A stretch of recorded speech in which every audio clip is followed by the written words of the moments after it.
although many of these volunteer firemen will answer as many as 300 to a solid year for this competition, working as many as 3 and 4 nights a week.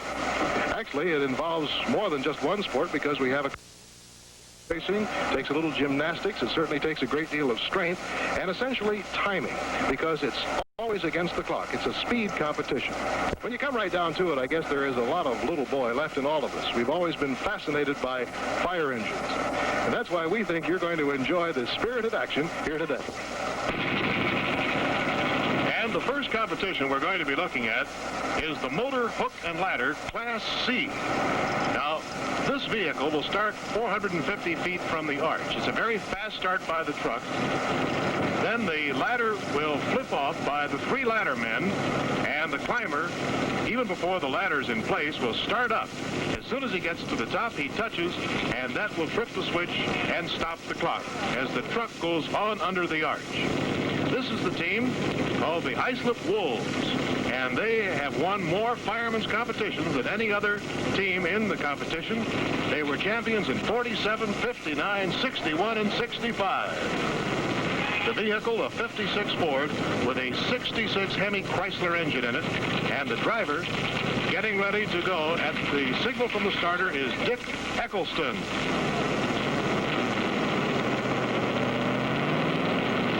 And he's off.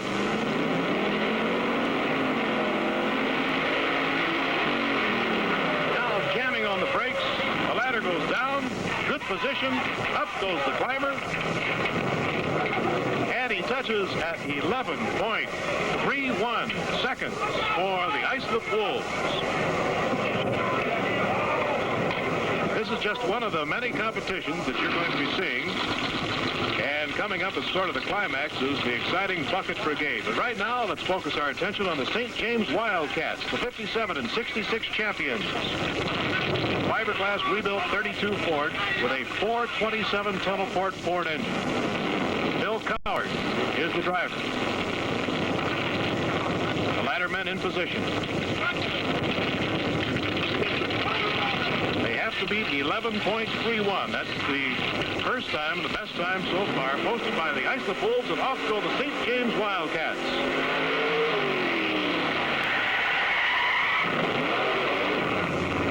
Hey, there's a great one. Good position, and up goes the climber. Roger Schmall, an electrician, and he hits it at 10.33 seconds. Incidentally, the record is 10 seconds flat, set by the North Belmore team, the Rinky Dinks. 10.33 is the time to beat, and now from Lindenhurst, the Snails. And look at this vehicle, a reverse Corvette, a 67, with a 67 Dodge Hemi fuel-injected engine.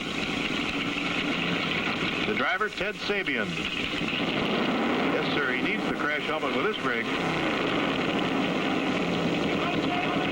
So the time to beat, 10.33 in this motor hook and ladder Class C competition.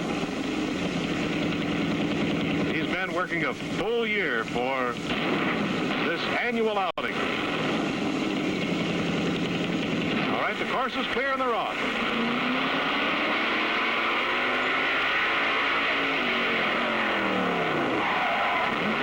Never going to make it. Too much speed, and down they go.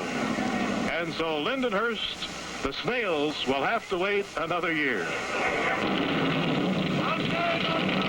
On the line now, the North Belmore Rinky Dinks, champions in 1956 and again in 1960, and the holder of the event record, which is 10 seconds flat. The driver of this rig is Dick Castle, who's a plumber, married, has 7 children, and has been racing 18 years. This particular vehicle is a 40 Ford modified with a 58 Chrysler engine. So they're ready to go here. The North Belmore Rinky Dinks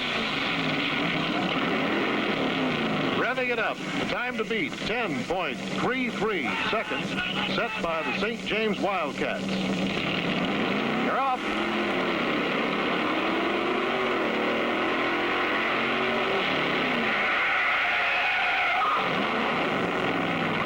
Goes the climber, Ray Trattorico, hits the top, and the time, 10.67. Not good enough, but it moves the Rinky Dinks into second place.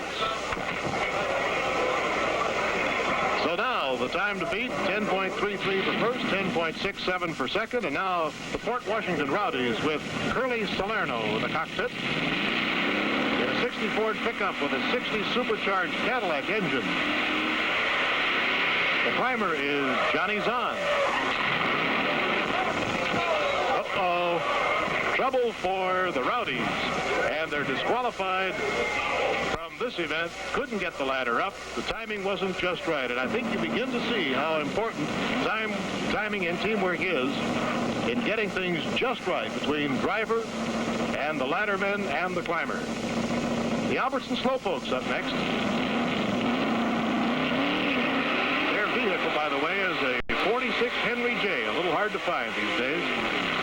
Bill Kozinski, the driver, and he goes right on through. Bill Kozinski, a truck driver by trade, got a little carried away. Too much speed, and they couldn't get the ladder down. So Albertson Slowpokes go recorded with no time. Well, they get up to about 60 or 70 miles an hour down that straightaway, but if the driver does get carried away a little bit, you can see what happens. Now West Sayville's Flying Dutchman on the line. The driver is Bud Van Wyen. You can bet after watching the Albertson team, he's going to be a little more careful. On go the brakes, down goes the ladder. Up goes the climber, and a good touch. 11.10 seconds. And let's see, that's good for about 4th place so far in the competition. West Sayville's Flying Dutchman. And back on the line from Garden City Park, the Mustangs in a 58 Ford with a 60 supercharged Cadillac engine. Incidentally, these rigs are worked on the entire year. They tinker with them, try to get more horsepower out of them. They're strictly for competition. Driver George Longobardi. Time to beat is still 10.33. Uh-oh, trouble down at the base. And it looks like one of the laddermen is hurt. These ladders have steel spikes at the bottom to dig into the asphalt. He's okay.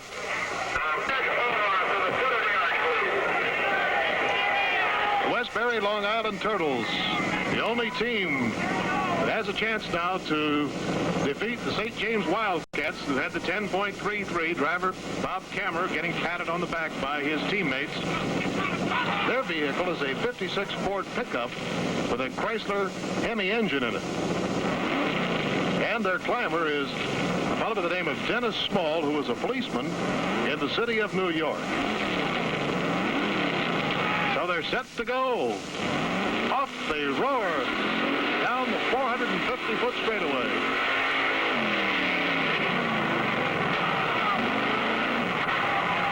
And up goes Dennis Small to the top in a good ride.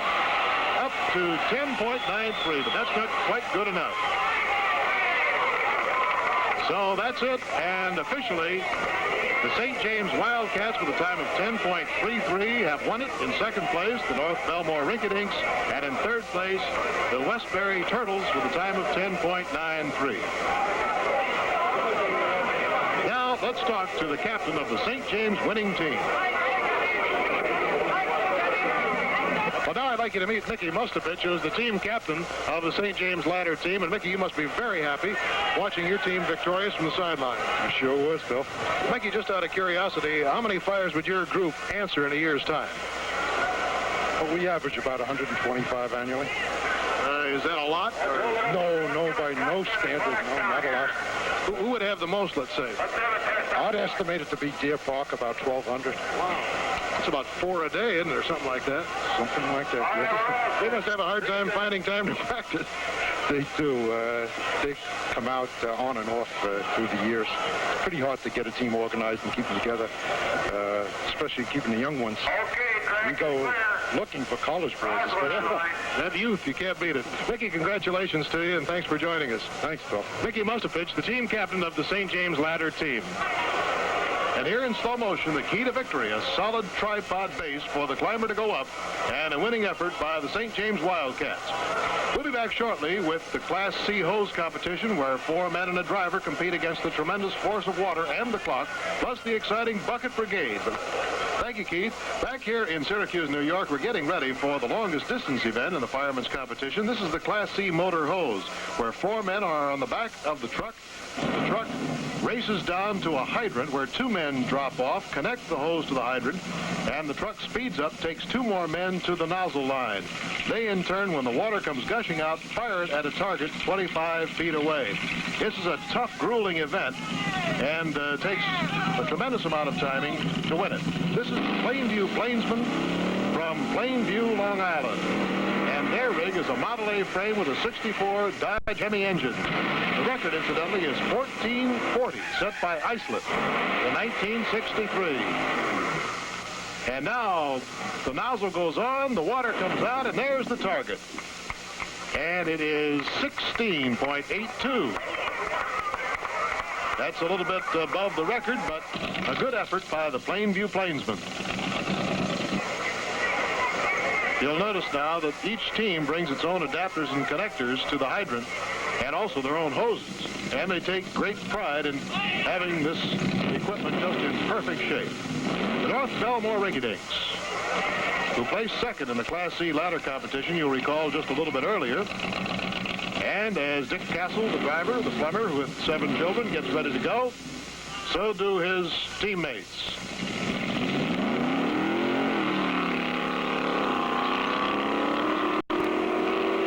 This team only uses 3 men on the back. 1 man is the hydrant man. That's Bob Shelley, a milkman. 2 men up by the nozzle, and there it goes. There's a good time. 14.73, just a little bit off the record. And good enough to take first place so far in this competition. The boys from the Schlagers Islip Terrace team taking part in the old team spirit, getting ready to go here. The time to beat, 14:73. And the driver, Bob Juelfi, has the rig going. And he burns rubber as he goes off. This is also 4 men on the back. You can use up to 9. Some teams use 3 on the back, some 4, some 5. Have to hurry. Having a little trouble, and the nozzle goes. Well, there's an official who took a little premature shower. The nozzle went awry and blasted the official right on the nozzle line. Well, things will get a little bit wetter here this afternoon because the bucket brigade event is saved till last. That's when things really get soaked.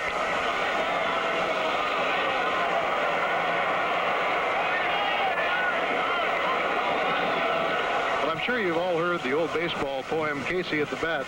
Today we have Casey at the wheel. This is Don Casey, who's the driver of the Mohawk rig. And Don, you have a most unusual machine here, especially when you take a look underneath that hood. Would you mind, as the English say, lifting the bonnet? Just take a look at this.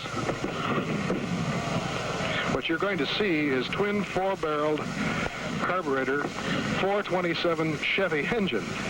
Now let's talk about the car itself, or the truck as you call it. Did you build it? Well, our team did. I mean, everybody took part? Right, everybody on the team took place in it, right. How long did it take to put something like this together? Well, we did it in 1 winter. Here's another look at this truck from the rear. This kind of looks like a spoiler, but actually it has something to do with speed, but not like you think. You'll notice how this works. Don, tell us about it. Well, as the men are going down through, they're naturally standing on this. And just as you're coming into the hydrant, why, we energize this pedal by pushing on the button on the gear shift lever. And as soon as they get off, it dumps the carburetors and gets the car out of the hole. In other words, it dumps the carburetors by pouring a lot of fuel through it and gives you tremendous acceleration all of a sudden. So that the men will not run into the back of the car. Well, that's a great safety feature. And now that you've explained to us how your rig works, let's see it in competition, okay? So the Mohawk Renegades will be getting in line right behind the Lindenhurst Snails, who are at the start line right now on this most startling automobile, a 67 reverse Corvette with the 67 Dodge Hemi fuel-injected engine. And this looks like it's going about 80 miles an hour backwards. Quite a unique design. And it gets the job done. Up they go.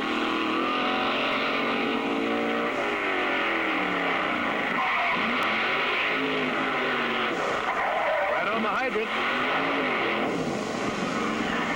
And the nozzle's in place. And although the nozzle man marked with water, he records a time of 14:83.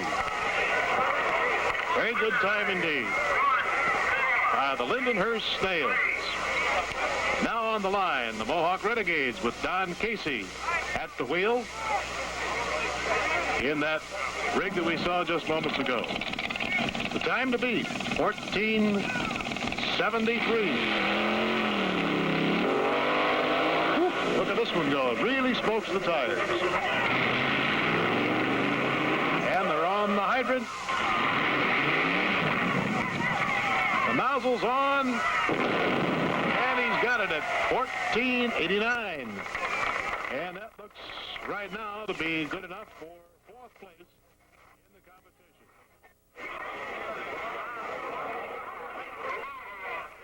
Right now, the Islip Wolves, who set the record in this event in 1963 of 14.40 seconds, ready to try to better the time of 14:73 set by North Belmore. You can see this is a car of an older vintage, but it really moves. Good connection. Wow, look at that. Tremendous time posted by the Islip Wolves, 13:92. And that is a new record in this event and puts the Wolves in first place. Boy, you saw absolutely perfect teamwork there. And now there's only two teams left to go that can overtake the Wolves. The Central Islip Hobos are up next. They were the state champs, you can see on the side of their rig in 63. 13:92 is the time to beat.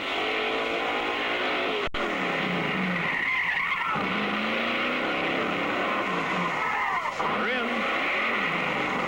Now they have to beat the force of the water, and they do just get that nozzle on before that water comes exploding out.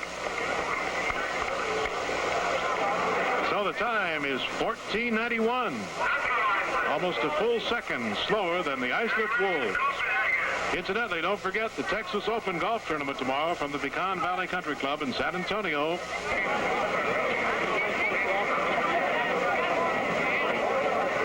Now the Copenhagen Cubs from upstate New York. Wide World of Sports is going to be in Copenhagen, Denmark this summer for the World Water Ski Championships, so be sure to check on that one. Right now, let's see what the Copenhagen Cubs can do. They have to beat a 13:92. That'll be tough. Oops, a little slow. But they hit the target in 15:67. And that looks like it is good for about 7th place unofficially.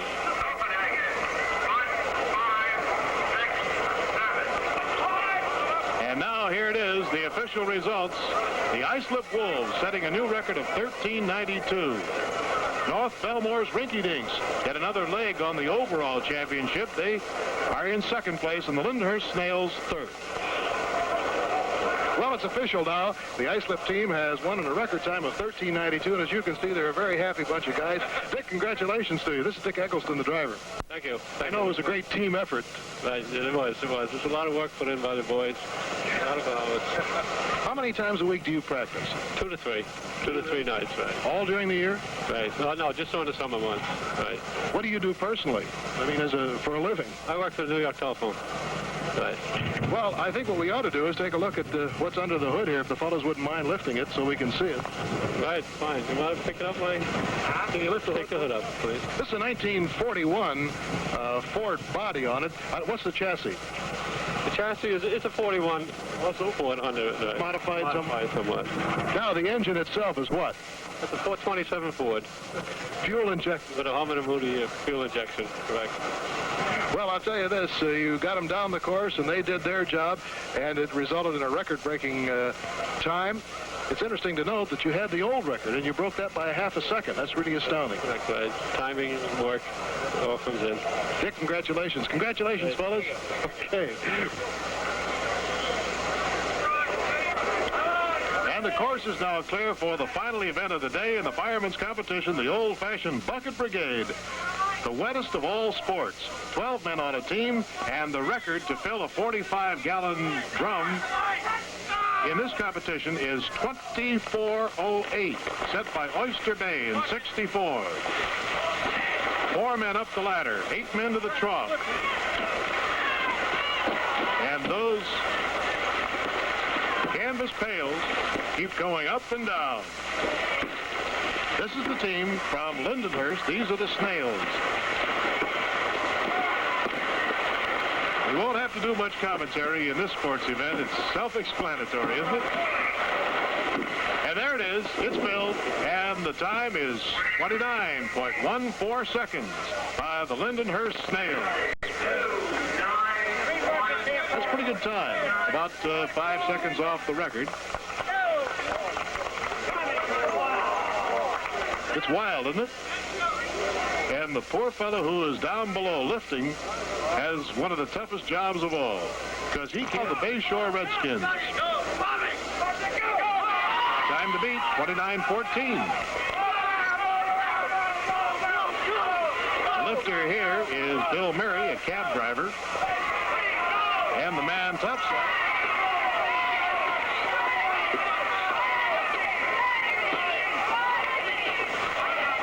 Getting close. That's it. 24:67. A good time. Shore Redskins. Hey, that's less than a second off the record.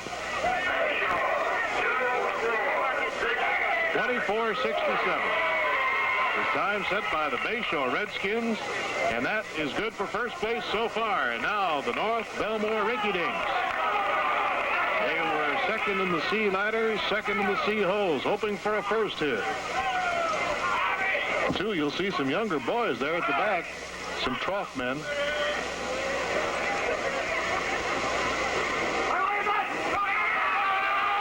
Boy, he came to win, didn't he?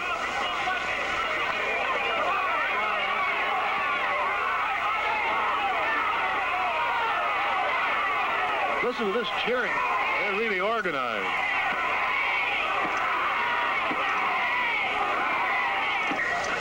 Here's the announcement. It is 24:05, a new record set by the North Belmore Rinky Dinks. Yes, sir, the World Series, the Rose Bowl Championship, everything wrapped up right here at the Firemen's Competition in Syracuse. The essence of team competition. Well, there are 3 more teams yet to try to dethrone the Rinky Dinks, who now have established a firm foothold on first place. South Hempstead's Rascals. A view from the top this time. And the dumper is Johnny Skolnick.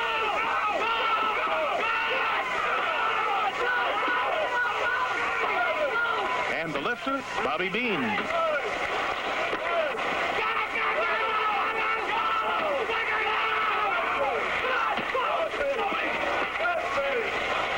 And your arms begin to feel like they're going to drop off right about here as they fill it up. And the time is recorded at 31:60. Not too good, but there's always next year. Okay, next team up, and there's one more after this one. These are the Albertson Slowpokes.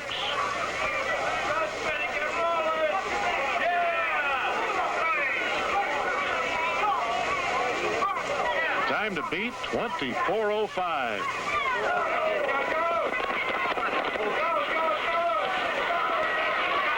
Well, the lifter here is a fellow by the name of Bill Kozinski. Remember him?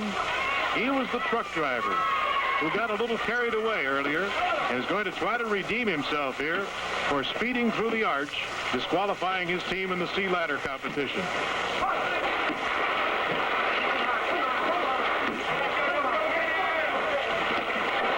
photographer is a dog catcher by the name of Joe DeRocha. There's the time, 32-13.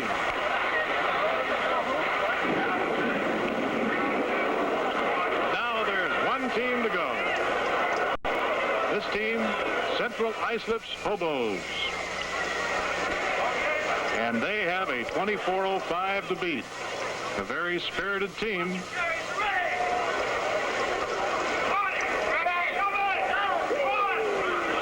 They're in there running for the overall also. There will be an overall champion crowned.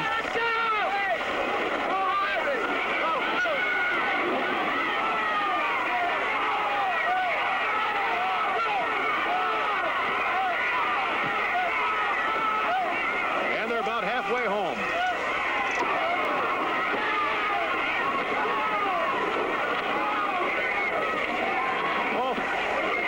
Bucket. 25:54 is the time there. So the winning team, the North Belmore Rinky Dinks, Bayshore Redskins second, and the Central Islip Hobos third. And a new overall champion, the new champions, the North Belmore Rinky Dinks. Well, that's just about the story from Syracuse, New York, here at the Volunteer Firemen's Competition. Earlier this afternoon, we predicted you'd enjoy it, and we certainly hope you have. For sheer determination, it's pretty hard to beat the feeling that you get when you look at this competitor's face. Well, before leaving here, our thanks to Al Miller, Al Peterson, and Angelo Catalano for all their help and cooperation in making this so much fun for us here at the Firemen's Competition. The executive producer of ABC's Wide World of Sports is Roone Arden. Coordinating producer, Jim Spence. Motorcycle and gymnastics coverage produced by Dick Kirchner. Firemen's Competition produced by Doug Wilson. Our director in Houston, Lou Volpicelli. Gymnastics coverage directed by William Beddington. Firemen's Competition directed by Mike Friedman.